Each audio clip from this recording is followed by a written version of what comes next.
Oldex. Extract from Deus Ex Mechanicus, Codex Necrons, 3rd edition, page 50. Written by Andy Chambers. Narrated by R.J. Bailey. Rogue trader Septimus Gregor and his crew stood staring at their fortune. Centuries of dust obscured it, but from the moment Gregor had reached up and swept his gloved hand across its surface, he had known the wall paintings would make him and his crew very rich indeed. Gregor had travelled to the remote system of KVX 193 in search of an ancient civilization. They had expected to find a fertile, wooded world populated by a simple pastoral people called the Sylvae, just the type Gregor had spent his career exploiting. When Gregor's ship had arrived, he had found a completely dead world. "Set the extractors up and get some beams along these walls." Gregor's voice echoed up and down the length of the subterranean chamber. "I want this dust cleared before we start the removal." Rosalind Marquis, Gregor's second-in-command, straightened herself up from where she had been examining an exposed section of the paintings. Marquis was an accomplished explorer and an expert in primitive autochthonous civilizations. "My lord, these images would appear to represent an account of the indigenous species' ethnological development. I request I be given time to study them, to determine why and how the evident ecological collapse occurred, and why an entire species died out in less than 1,000 years. "I don't care why they died, Marquis. Just that they left something valuable behind. Be finished by dawn. They come off then." Gregor, the crewmen, and their team of servitors cleared out, leaving Marquis to set up the temperamental extractors on her own. When she had the machines running, she activated a glow beam and played its light across the length of wall before her. The paintings were quite simply beautiful. She could see immediately that they represented an extensive pictorial history of the long-extinct people of KVX 193. She set the extractors to clear the entire length of the chamber and stood back in awe as the rise and fall of an entire race was slowly revealed before her. 8 hours later, as the morning sun pierced the chamber entrance, Gregor returned to find Marquis pale and drawn, evidently disturbed. "Marquis? What is it? What have you seen?" "Seen?" Marquis turned to face Gregor, and by the harsh light of the glow beam tracing an arc along the length of the wall, she told him. "Look here." She directed Gregor to the first of the paintings. "The Sylvae attained what the machine god adepts class Xenos Awareness Index Level Beta, and started recording their history many thousands of years ago.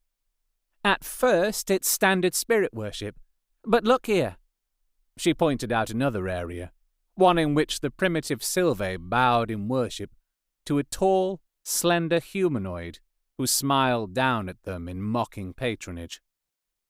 A host of metallic skeletal warriors surrounded the figure, standing watch over the scene of obeisance.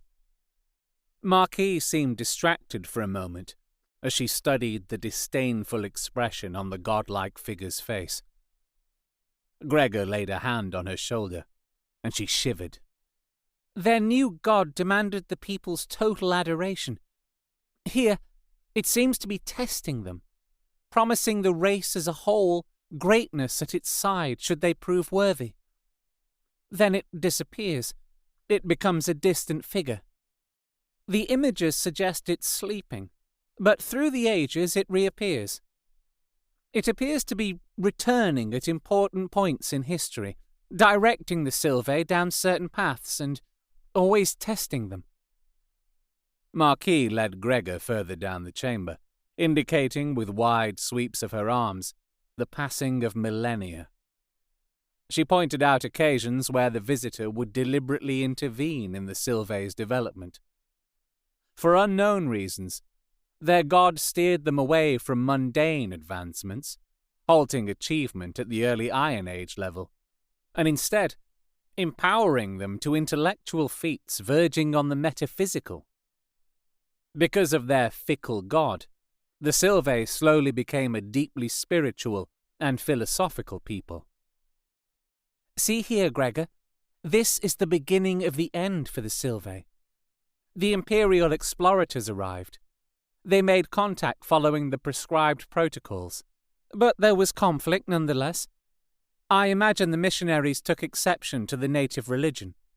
They bombed the centers of worship, killing hundreds of priests, then left. We know from the records we uncovered at Cardoneash that the fleet logged the world before carrying on towards the Rim. Of course, we don't know what happened out there because it didn't return. They were nearing the end of the paintings now, and Marquis led Gregor on to the last phase of Sylvae history. After the explorators had left, the Sylvae were in turmoil. They couldn't understand why their god had not returned to protect them. Their religious leaders couldn't help, as all the senior priests had been killed in the bombardment. Here, the god returns, but not to adulation and idolization. Instead, it finds the Sylvae on the brink of sliding back to barbarism, and it is disgusted. I believe that the chronicle indicates that the god considered his people as having failed him, of being unworthy of his continued patronage. Marquis held her glow beam to the penultimate section so Gregor could see the consequence of the god's wrath. The paintings depicted death and destruction on a scale Gregor had only rarely glimpsed in his long career as an agent of the Imperium.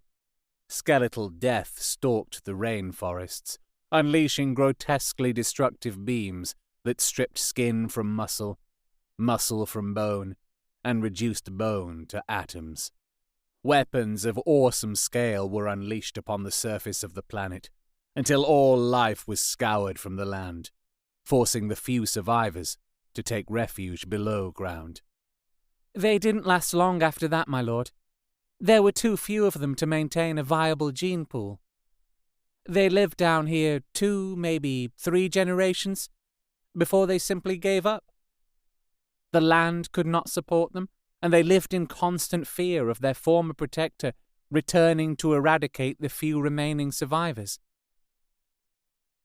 Gregor left Marquis alone as he stalked off to round up his crew and begin removing the paintings. Marquis shivered, feeling as if she were under scrutiny. She turned to the painting, and her eyes met with those of the Sylvae's perverse god. She could swear it was laughing at her. You have been listening to Extract from Deus Ex Mechanicus, Codex Necrons, 3rd edition, page 50. Written by Andy Chambers. Narrated by R.J. Bailey.